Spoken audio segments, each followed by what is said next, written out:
Hi there, welcome to this next tutorial in the series related to assessment tasks. In today's tutorial we're going to take a look at using other data within our data set. We'll be working with dates and we'll be using a new Python library called Numpy. It's not necessarily new, it's just new to us. The activity we want to do is all of this, and the code and results that we are interested in are below. So here is my Python code loaded up in Spider. As I said, we're going to be using a new Python library called Numpy. Here's the line for it.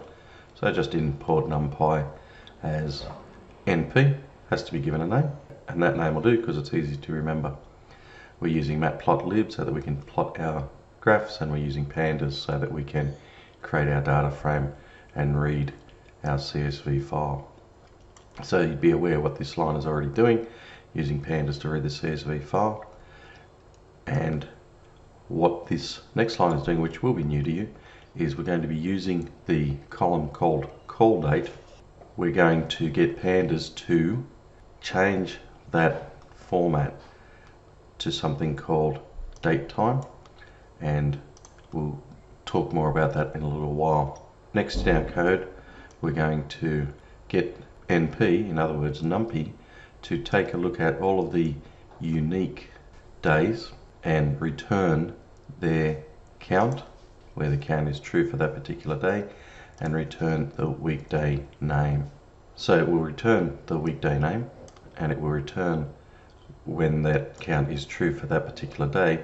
It will store those two things in these two arrays, one called day, which will store the day, and one called count, which will store what the count is for that day.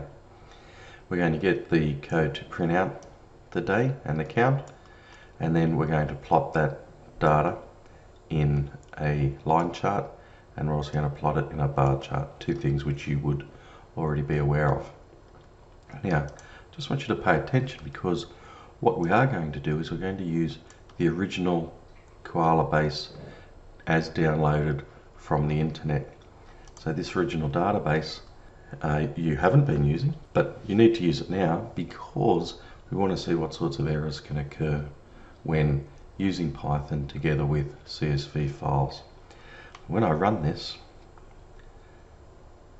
okay, instead of seeing our two charts, we see which says less than is not supported between instances of float and string.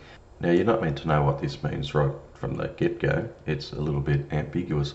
Because we're working with the Koala call date column, we might be able to take a look at that column and see if there's anything in there which may throw up an error. And this error is actually saying, look, I've found something in there which is not a number, and I don't like it. We will load up our file, and one of the nice things about Spider is that we can load up the Koala base into our integrated development environment. I'm going to take a look, and you can see that we're looking at first column, call date. So call date, and then it has all the dates underneath. So if I drag down, and I'm suspecting that what I'm looking for is where there isn't any data, and if I drag all the way down to the bottom, this is a concern because it doesn't start with a date. So we might need to take a look at our actual CSV file and work out what's going on.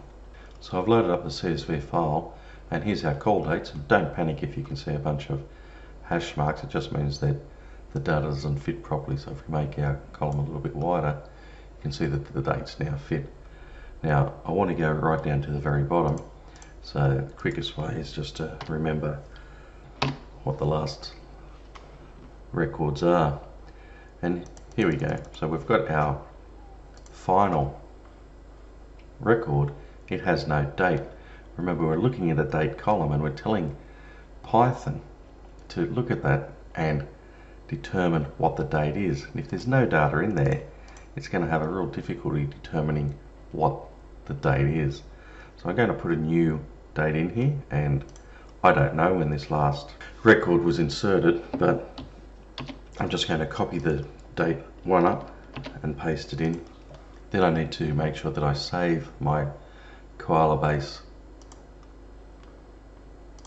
CSV file and make sure I keep saving it as a CSV file rather than saving it as an Excel file. Now let's see what happens now. So if I now go back, and I haven't changed anything to the code, all I've done is add in that date in the CSV file.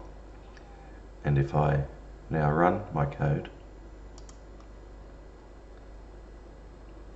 we can see that print day count has worked. So it's printed the day of the week, then it's printed the count as two separate arrays. It's plotted day count here as a line chart, and we've told Python to create a new figure or a new chart and plot it as a bar chart with a width of 9, and it's done that too. You might like to go ahead and recreate this, and in the next video we will make our charts a little bit easier to read. Thanks for watching.